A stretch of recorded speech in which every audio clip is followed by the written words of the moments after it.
¿Cómo puede ser que tu infinito y que tu eterno se sometan a esta criatura tan pequeña e imperfecta?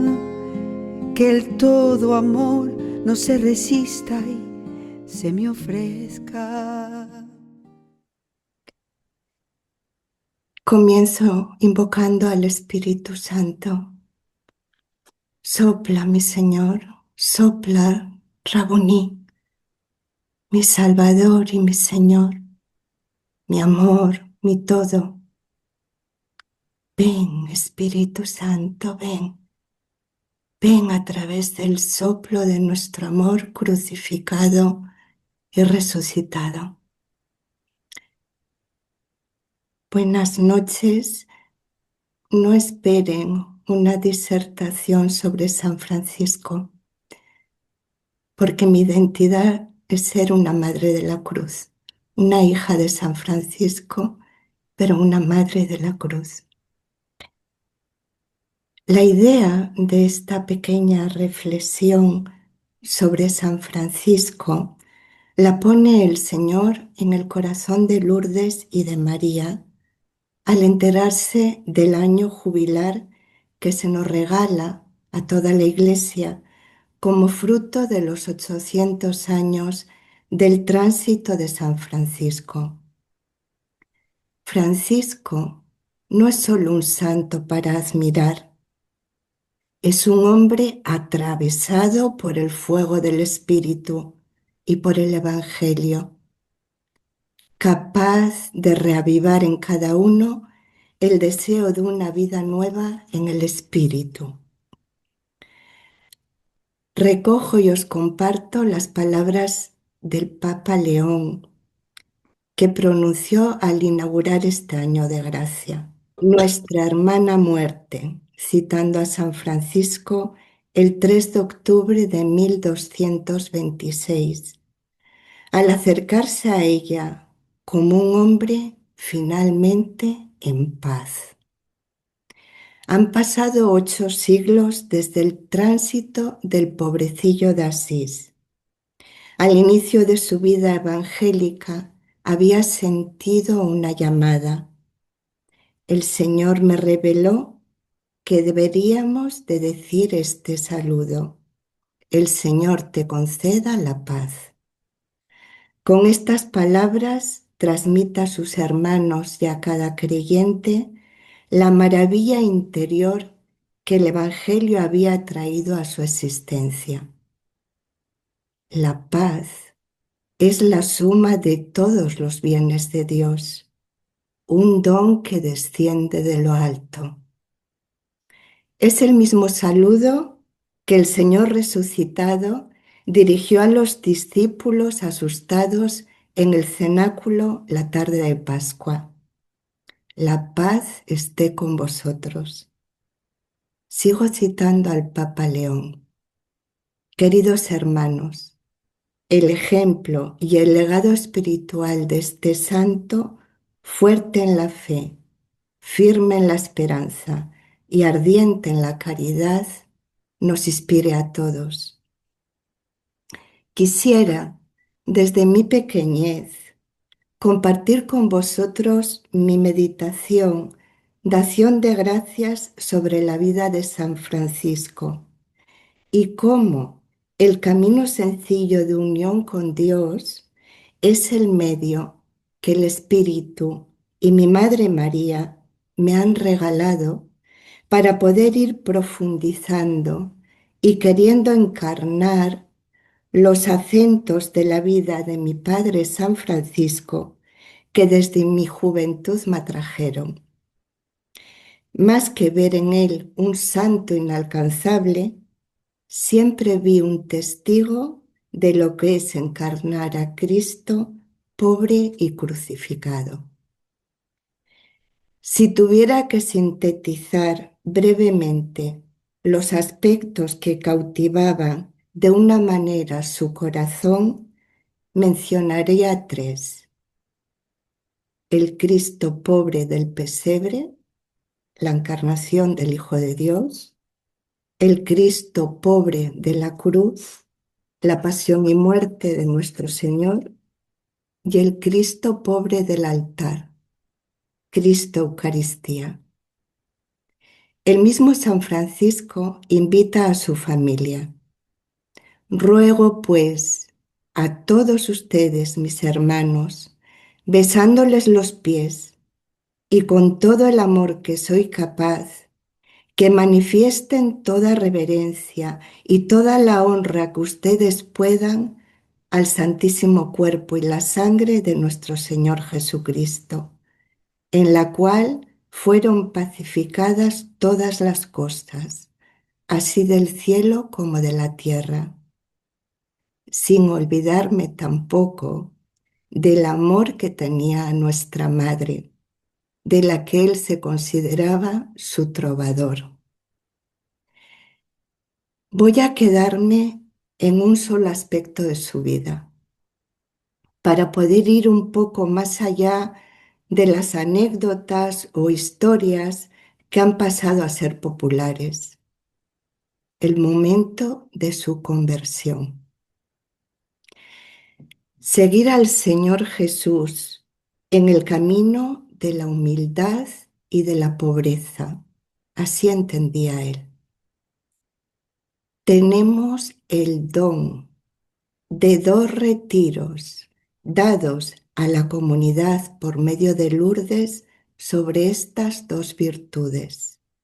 El retiro del 2020, niveles de humildad, primer clavo de nuestra crucifixión interior, y el retiro del 2021, la virtud de la pobreza. ¿Qué entendemos cuando hablamos de conversión? Es una pregunta que merece ser planteada y contestada con honestidad por cada uno de nosotros. En las meditaciones cuaresmales de la Casa Pontificia de este año se nos dan estas definiciones que pueden traernos luz. El regreso a Dios después del alejamiento del pecado, la necesidad de prácticas penitenciales que disciplinen el cuerpo y la voluntad. La Escritura utiliza un término que atraviesa y supera todo esto: metanoia. Cambio de la mente, del corazón, del modo profundo en que se percibe la realidad. No una simple corrección del rumbo de nuestra vida, sino una transformación de la mirada. También esto lo recoge nuestro camino, sencillo unión con Dios. No solo una revisión de los comportamientos, sino un cambio radical de la sensibilidad. ¿Les suena esto, mis hermanos? Estoy haciendo nuevas todas las cosas. Estas palabras de Jesús son una promesa bíblica y aparecen 20 veces en 13 mensajes dados por el Señor a nuestra comunidad. La conversión ocurre en el punto más íntimo del corazón, allí donde la imagen de Dios impresa en nosotros espera ser despertada. Es como si algo durante mucho tiempo silencioso volviera de repente a vibrar. La conversión es ante todo iniciativa de Dios, a la cual estamos llamados a participar. No es pura pasividad ni pura conquista, es una respuesta. ¿Quieres ser mi alma víctima? Que se avive en mí con el fuego de tu amor la vocación de ser tu alma víctima, mi Señor. Francisco, en su testamento escribe así: el Señor me concedió a mí, Francisco, comenzar a hacer penitencia de esta manera. Cuando estaba en los pecados, me parecía cosa amarga ver a los leprosos, y el Señor mismo me llevó entre ellos y usé misericordia con ellos. Es Dios quien le ha dado comenzar a hacer penitencia, es decir, entrar en el camino de la conversión. Este hacer penitencia es un nuevo modo de mirarse a sí mismo, a los demás y a la realidad a la luz del Evangelio. Este cambio comienza de un modo muy concreto, cuando empieza a tener misericordia de los demás, olvidándose por primera vez de sí mismo. Cambia la mirada del egocentrismo al tú. Para entender por qué la conversión debe de ser tan radical, hay que sondear la profundidad del surco que el pecado ha escapado en nosotros. Voy a citar el punto 26 del camino sencillo de unión con Dios. Yo tengo que confesarles que la primera vez que leí este punto fue como un rayo que sacudió mi corazón, y es de esas partes del camino que casi aprendí de memoria. Pero para que la humildad mate las raíces profundas del amor propio, del orgullo y de la vanidad en un alma, debe venir a mi cruz para que su corazón sea arado con mis espinas y llagas. Esa ruptura entre lo que realmente somos y lo que desearíamos ser. El miedo y la vergüenza son los primeros frutos del pecado. No son emociones superficiales. Sentimos en nuestro interior una grieta entre lo que deseo ser y lo que descubro que soy. Vivimos en un tiempo en el que la palabra pecado está casi desaparecida de nuestro pensar. Todo se explica como fragilidad, herida, límite, condicionamiento, un pequeño error o una debilidad. Nuestra fe toma muy en serio el pecado. Significa reconocer que dentro de nosotros hay una herida verdadera que no se resuelve con algunos ajustes, sino que necesita una curación profunda. En la página 53 del Camino Sencillo se recoge esta reflexión. ¿Dónde inicia el camino de Francisco hacia Cristo? Comienza con la mirada de Jesús en la cruz. Dejarse mirar por Él en el momento en el que da la vida por nosotros y nos atrae hacia sí. San Francisco lo experimentó personalmente en San Damián, rezando delante del crucifijo. En aquel crucifijo, Jesús no aparece muerto, sino vivo. La sangre desciende de las heridas de las manos, los pies y el costado. Esa sangre expresa vida. Jesús no tiene los ojos cerrados, sino abiertos de par en par, una mirada que te habla al corazón. Y el crucifijo no nos habla de derrota, nos habla de amor, porque es el amor de Dios encarnado. Y el amor no muere, vence al mal con el bien. El que se deja mirar por Jesús crucificado es recreado, llega a ser nueva criatura. Fin de la cita en el camino. Francisco de Asís es conocido en este camino de conversión por haber abrazado una pobreza radical. Su amor por la pobreza nunca está separado de una profunda estima por la humildad. En la regla Nobulada escribe: todos los hermanos se esfuercen por seguir la humildad y la pobreza de nuestro Señor Jesucristo.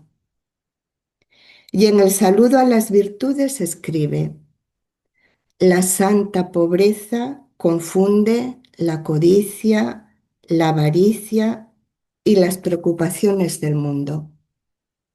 Y la santa humildad confunde a la soberbia y a todos los hombres que están en el mundo. Francisco no hace de esto un romanticismo. En la pobreza y en la humildad reconoce los mismos rasgos de Dios que estamos nosotros llamados a vivir porque fuimos creados a su imagen y semejanza. El gesto de las cenizas con que se entra en la Cuaresma, acuérdate que eres polvo y al polvo volverás, y hago una parada aquí. Se recuerdan las palabras que nuestra Madre Lourdes, estando en el retiro de silencio, nos dijo cuando comenzaba la Cuaresma. Ella quería vivir toda la Cuaresma teniendo esta frase presente en su corazón. Acuérdate que eres polvo y al polvo volverás. Estas palabras no son una invitación a la tristeza o al desprecio de uno mismo. Eso es falsa humildad. Es el modo en que la Iglesia nos devuelve a nuestra medida más auténtica, liberándonos de lo que no somos. La humildad no es simplemente una virtud que se conquista con la voluntad, es más bien un modo de vivir. Es el fruto de una experiencia personal, a menudo marcada por las humillaciones, que reducen la imagen inflada que tenemos de nosotros y nos devuelven a la verdad. Es un don del espíritu antes que un ejercicio ascético. Jesús lo sabía tan bien que hizo de la humildad la única cualidad en todo el Evangelio que pidió imitar. Aprended de mí, que soy manso y humilde de corazón. En esta palabra resumió todo su modo de estar en el mundo. El 16 de noviembre del 2010, el Señor le dijo a Lourdes: ven, hija mía, y lleva a muchos al pie de la cruz. Postraos ante el pie de mi cruz y besad tierra santa. Levantaos y besad mis pies heridos. Es aquí, a través de este gesto de humildad y amor, que la viga del orgullo y del amor propio deja de cegar vuestra vida. Es aquí, a mis pies, donde recibes el oro del precioso arrepentimiento. Deseo que traigas a mis hijos al pie de la cruz. Y el 12 de diciembre del 2011, el Señor nos dice: el alma que vive envuelta en el don del conocimiento crece en verdadera humildad y es entonces capaz de avanzar en mi camino en las alas del Espíritu Santo.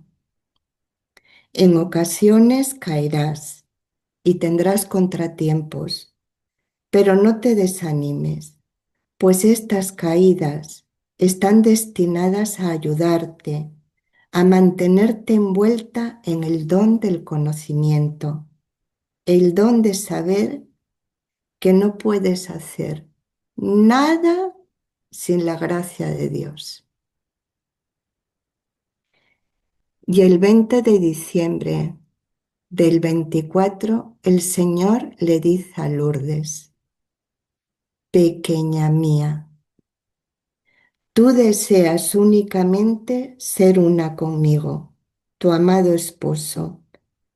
Así que es natural que también crezca en tu corazón el deseo de ser pobre, porque yo me hice pobre para que tú pudieras ser rica.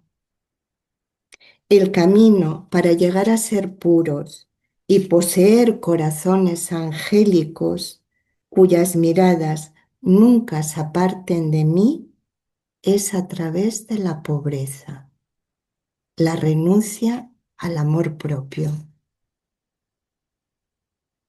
Es un tesoro y un derroche de amor de nuestro Señor la formación que ha querido confiarnos sobre las virtudes de la humildad y la pobreza. Es una bendición y una enseñanza clara para mi alma orar con tantos y tantos mensajes sobre estas dos virtudes. La humildad y la pobreza, mis hermanos, están enraizadas en la perfecta contrición. Y por último, San Francisco era un hombre sediento de plenitud. Buscaba gloria, perseguía sueños, deseaba vivir intensamente. Toda su vida había intentado hacerse más grande. Un mercader exitoso, un caballero, un hombre de prestigio, pero todas esas aspiraciones no le devolvieron lo que buscaba. Cuando en cambio se encuentra frente a alguien más pequeño que él, ocurre lo inesperado. Emerge su verdadera grandeza, no a través de la conquista, sino a través del abrazo, no subiendo, sino inclinándose. Francisco comprende que en el mundo creado por Dios, el lugar privilegiado es el de los pequeñitos. Los pequeños, por su fragilidad, despiertan la misericordia, que es quizás la energía más preciosa del mundo. Por eso el pobrecillo de Asís pide a sus hermanos que se llamen hermanos menores, no para parecer más humildes, sino para vivir realmente como pequeños, hombres y mujeres que no ocupan todo el espacio, sino que lo abren a los demás. Jesús, en el Evangelio, insiste mucho en la pequeñez como condición para entrar en el reino de los cielos. Comparó el reino de los cielos a una semilla pequeña, pero capaz de convertirse en un gran árbol que alberga a los pájaros en sus ramas. Explicó a los discípulos que solo quien se hace pequeño como un niño puede entrar en el reino de los cielos. Más aún, que quien quiera ser grande debe hacerse pequeño y hacerse siervo de todos. El día de Jueves Santo contemplábamos el lavatorio de los pies y Jesús, después de lavar los pies a los discípulos, les dice: ¿comprendéis lo que he hecho con vosotros? Despierta mucha ternura en mi corazón cómo nuestro Señor se dirige a Lourdes en todos los mensajes. Pequeña mía. A nosotros, su comunidad nos dice: mi pequeño granito de mostaza, y nos recuerda cuando nos habla para formarnos que somos Susana Wynn. ¡Qué bendición! Cuando elegimos hacernos, no quedarnos, hacernos pequeños, porque hemos reconocido la pequeñez de Dios, que se fija también en la pequeñez de su sierva María, entonces esta elección de hacernos pequeñitos no es una renuncia, es el rostro del hombre nuevo que el misterio de la redención nos devuelve. Paz y bien y santa alegría, mis entrañables madres de la cruz y misioneros de la cruz. Dios os bendiga. ¿Cómo puede ser que siendo el verbo ahora me hable tu silencio? Que toda tu divinidad se haga misterio. Dios que me esconde su grandeza humilde y tierno.